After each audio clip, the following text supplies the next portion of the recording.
I stand this morning with a difficult message. I believe we are in crisis. What are they doing?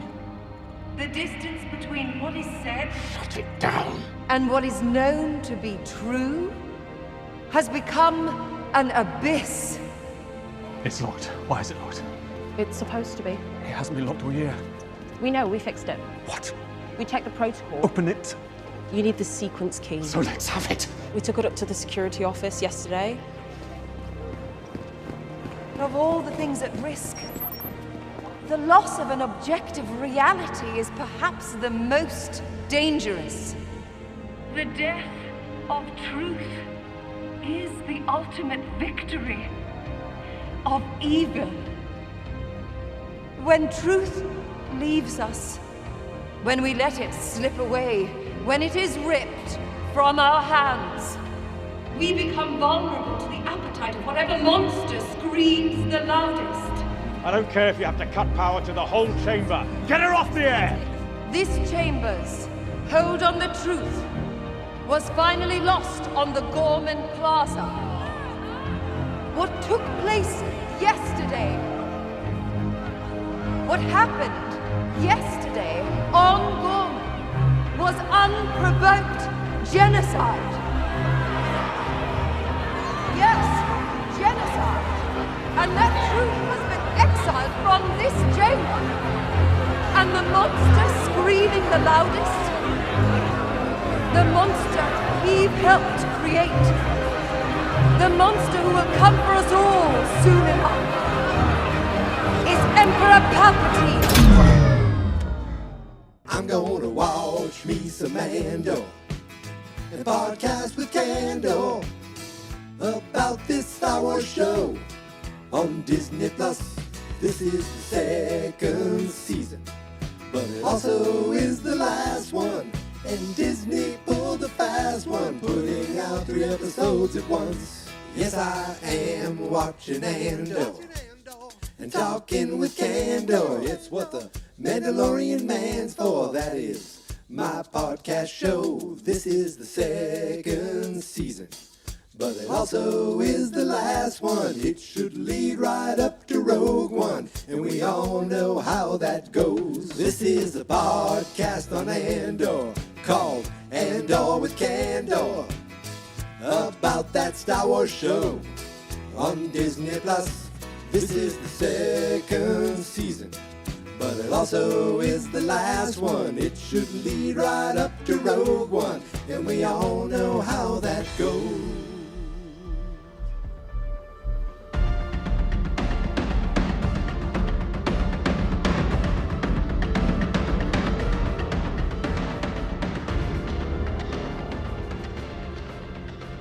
Greetings, Star Wars fans, and welcome back to The Mandalorian Man Presents Andor with Candor.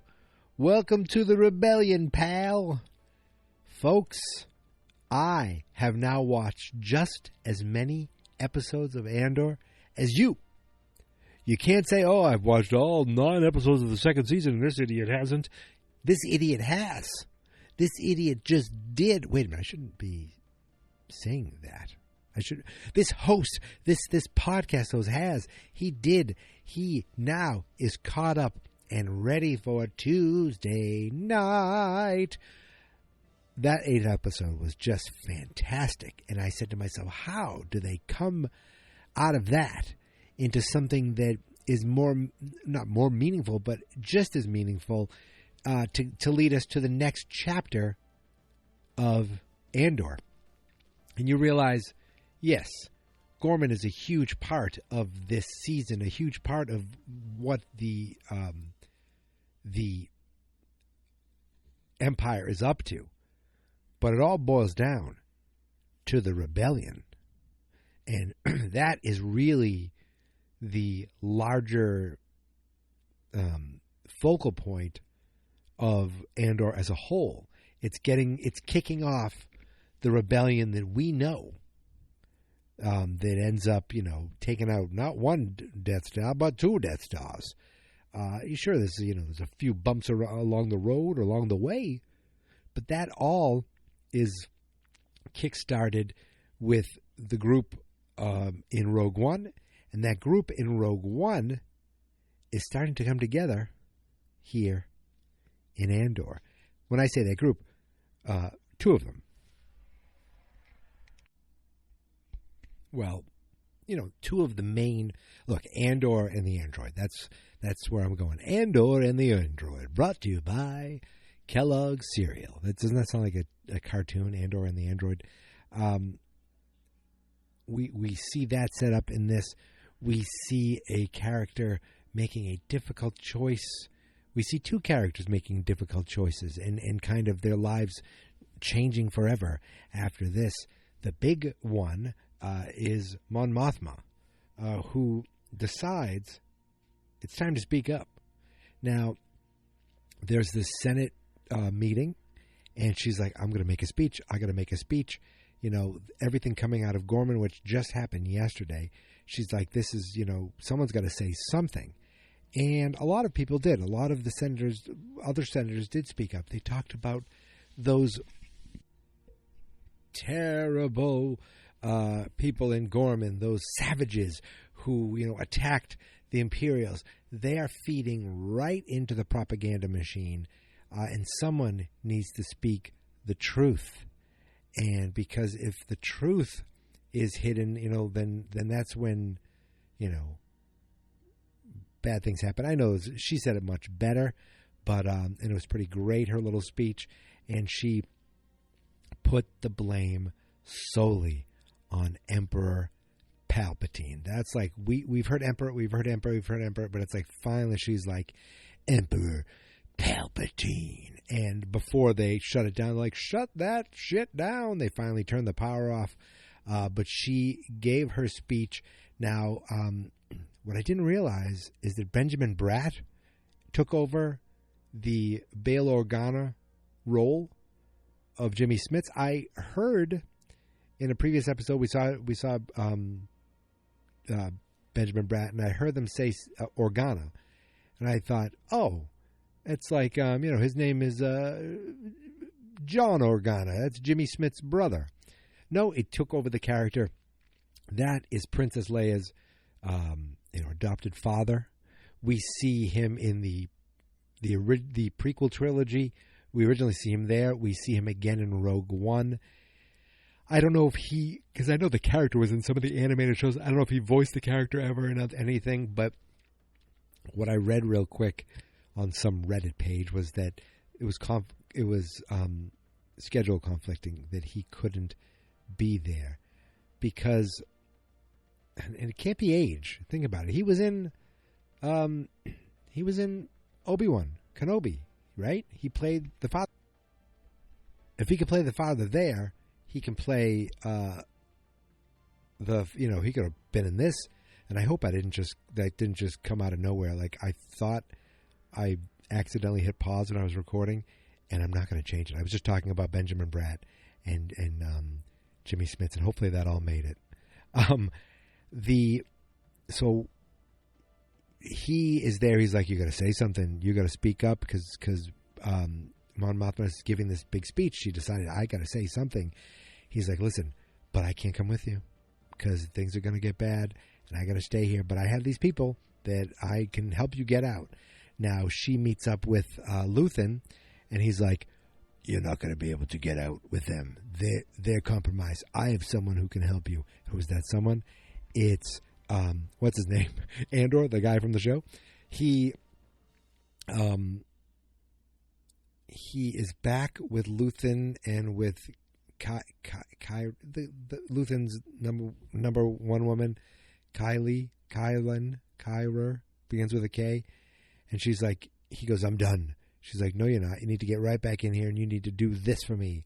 And they send him out to go get Mon Mothma out because they realize she's going to need to be extracted from her speech. Now, we find out that Mon Mothma's got that like her assistant all this time. He's actually Gorman. He actually works for Luthen. He's worked for Luthen for a couple of years since the wedding, which was years ago.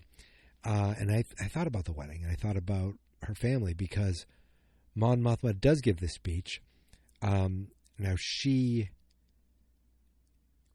I'm trying to think. She doesn't see... Wait a minute. No, she does see Andor before the speech. He gets her to do the speech, right? And then he helps her out? Or is it not till afterwards? Golly gee, I forget. But she gets in, gives the sweeping speech. They shut it down, but I think she gets everything out before she gets shut down. And now Andor needs to extract her out of there. And that's a pretty great scene of just him, like, she's shocked when she's seeing people get shot in front of her. I mean, she's a senator. She's not a soldier. And he takes out one of these three that I shouldn't say worked for.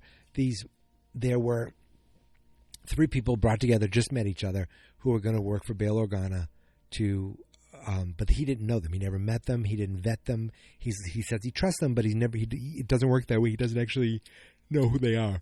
Oh, there's the yawn I told you about. So we find out that one of them is compromised. We learn it's the woman, and she kills one of the guys.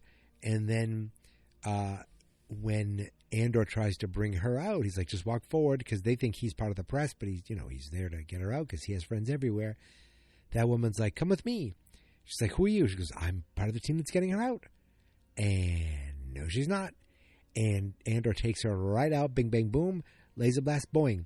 Remember her driver who is compromised, but he's also kind of an idiot. He's like, I got to go see what's going on over there. So he goes for a walk, and I love the way they do this. They're walking right out of it. He's like, Senator. And she's like, you need to come with me. No, he's a bad guy, or he's compromised. And then it was like, what's his name? He's like, his name's, I don't know, Jim. It's not. It begins with a K, Corvo or something like that. It's not right out of Futurama. He's like, Corvo. He's like, huh? Bam, shoots him. He goes, he just takes her out. He goes, no, we have her. Like, he's pretending to be on the side with the Empire. And then when he takes her out, she freaks out.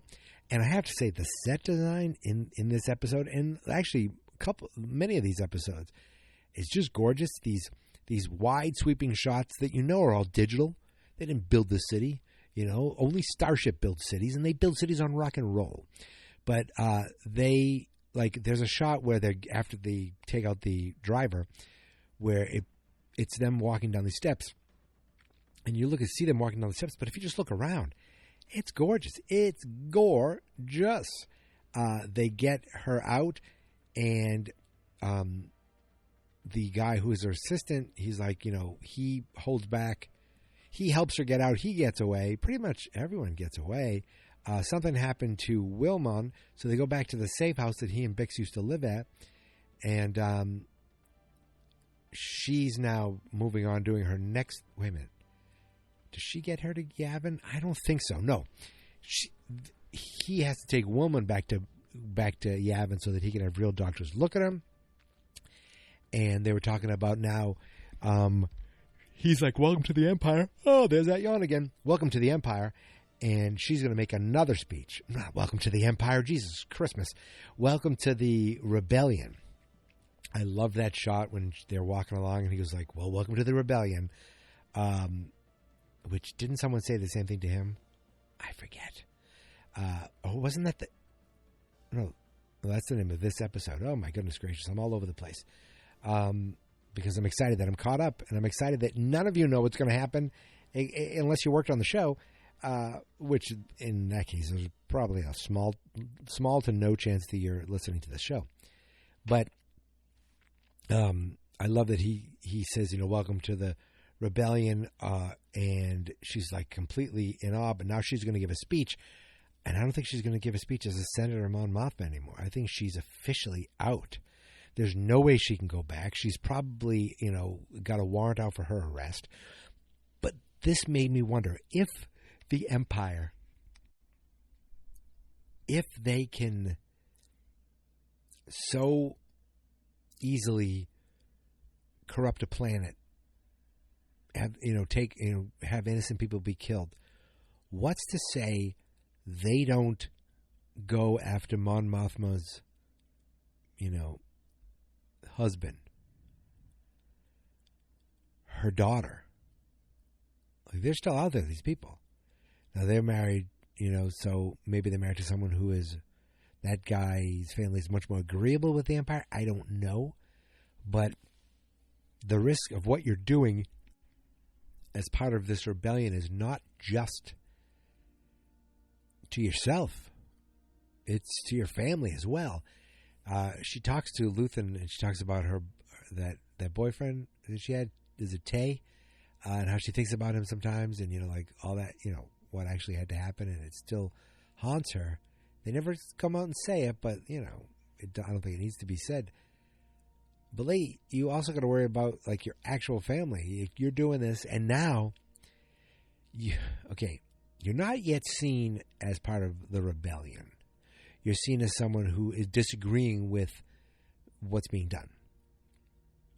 But if you give this other speech, now you're going to be officially part of the rebellion. And there's kind of no other way to look at you as then an enemy to the Empire. So I wonder if she needs to get her husband and daughter to a safe house, to Yavin. Maybe we'll see them at the beginning and we got them out and they're hiding. I don't know. I hope so, just because I don't want that loose thread out there.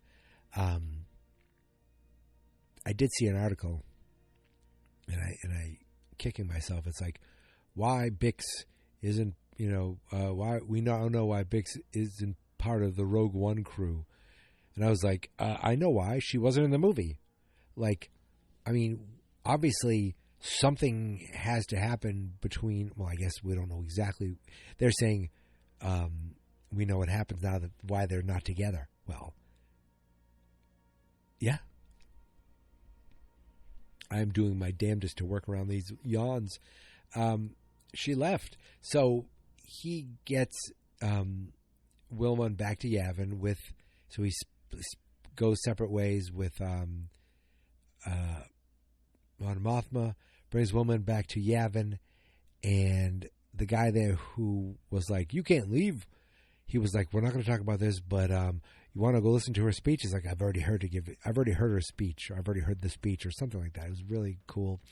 And he goes, I have this droid in there. I think all the pieces are there. So he goes back to his house and his little apartment, that friggin' place looks like the best place to live. And there's no bugs even. They're not getting swarmed by bugs. There's one thought I thought of. And I mentioned, I said to myself, don't forget. So, Bix was a little underserved in this trilogy of episodes, right? In the first one, she is hanging out with him. She brings him to see this healer who, by the way, calls him a messenger. And then I thought, is he the messenger helped to spread the message of Gorman? Of the Gorman Front, the Gorman Massacre? In the second episode, I don't think she does anything except talks to Vex, Vena, or begins with a V. I think it begins with a V. No, it can't be Bix and Vex. That would be insane. He talks to the woman who, was the cousin of Mon Mothma. And that's all I remember happening. And that was, wait a minute. No. Yeah, that was in the same episode. Because it's where's he going now? Because in episode 8, she wasn't in that at all. I think we never left Gorman, if I'm correct. Literally, I watched this episode tonight. I loved it. It was probably my favorite one, but this one was right up with it. As far as my second favorite. Well, then I guess it wouldn't be right with it. But you understand what I mean. But then she's like, I'm so glad you're back. And he goes, I'm quitting. I just want a life. There's places we can go. There's places we can hide and have a nice life. I'm done. I've done enough. And she's like, oh, baby, I don't think so. And, she has this look on her face. He wakes up in the morning and she's gone. He woke up and looked at her pillow, hoping to find her still there. But Bix had gone away because he wants him to stay. She wants him to stay in the Rebel Alliance. Rebel Alliance. See, the fact that it's called a Rebel Alliance, it means like there's a bunch of different rebels working together. I guess that's what's going on here. Anyway, so she has this look, and he's like, "What's the matter?" He goes, "Oh, I'm just listening. That's all." But she has this pained look, the international look of, I gotta give a pained look into the camera. I'm pained. He wakes up the next day. She is not there. And we get him looking around. We get him running to this dock to see this transport.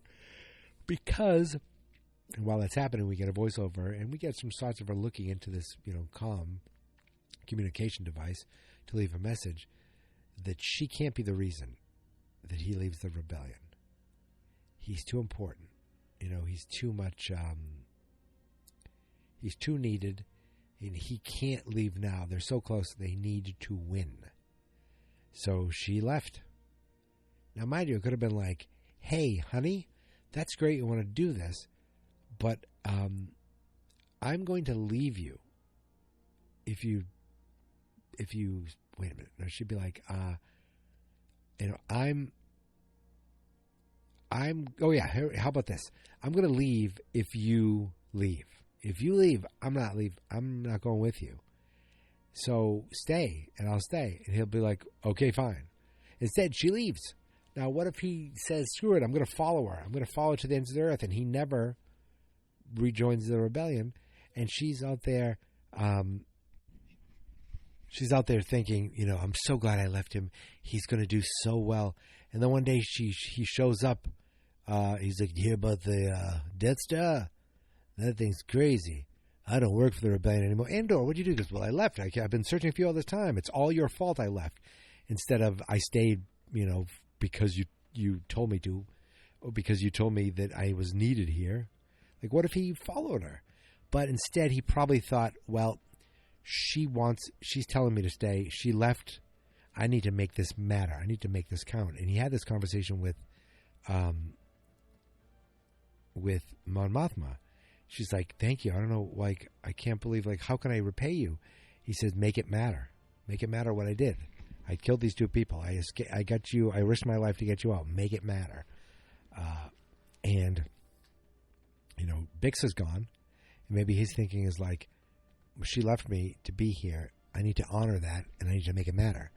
And then they're like, "Oh, I love the little kind of button at the end where they're like, that droid is ready to be looked at." He's like, "Really?" So it's kind of a fun thing where everyone's, hiding, afraid. And they're like, turn it on.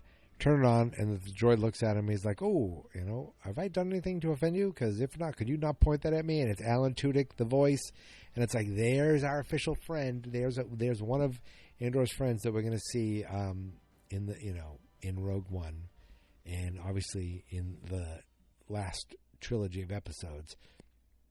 I wonder if we'll see some sort of creation of the Rogue One team or the Rebel, any construction or any other characters. Will they peak in the final trilogy? Will we see Darth Vader? Will we see Emperor Palpatine? I don't know. We can. Storyline-wise, we definitely can. So that will be interesting to see.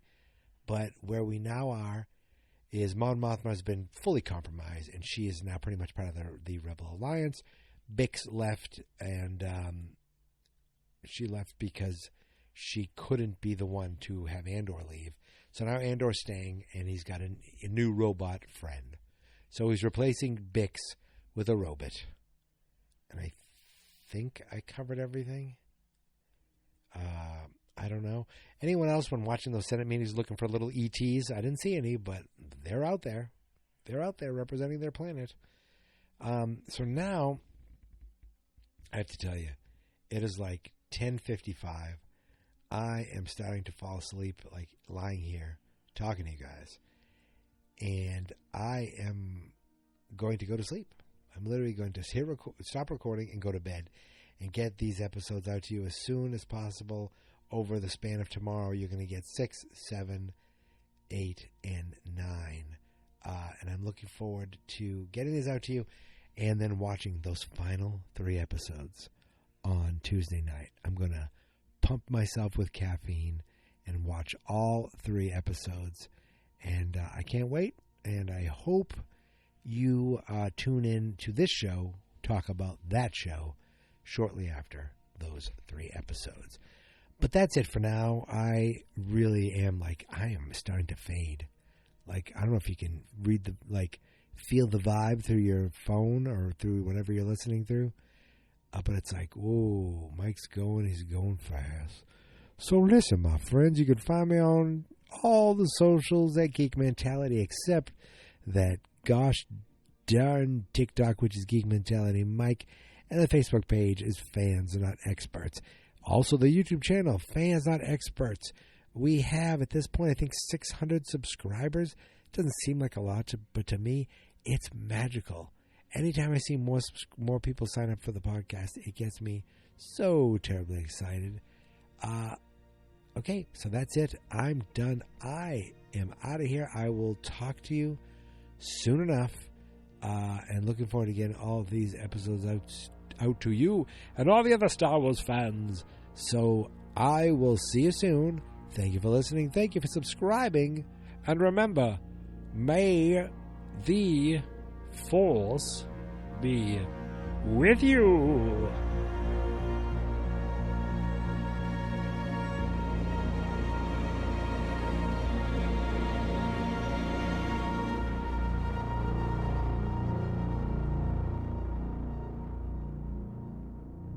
Let's go! Fans Not Experts.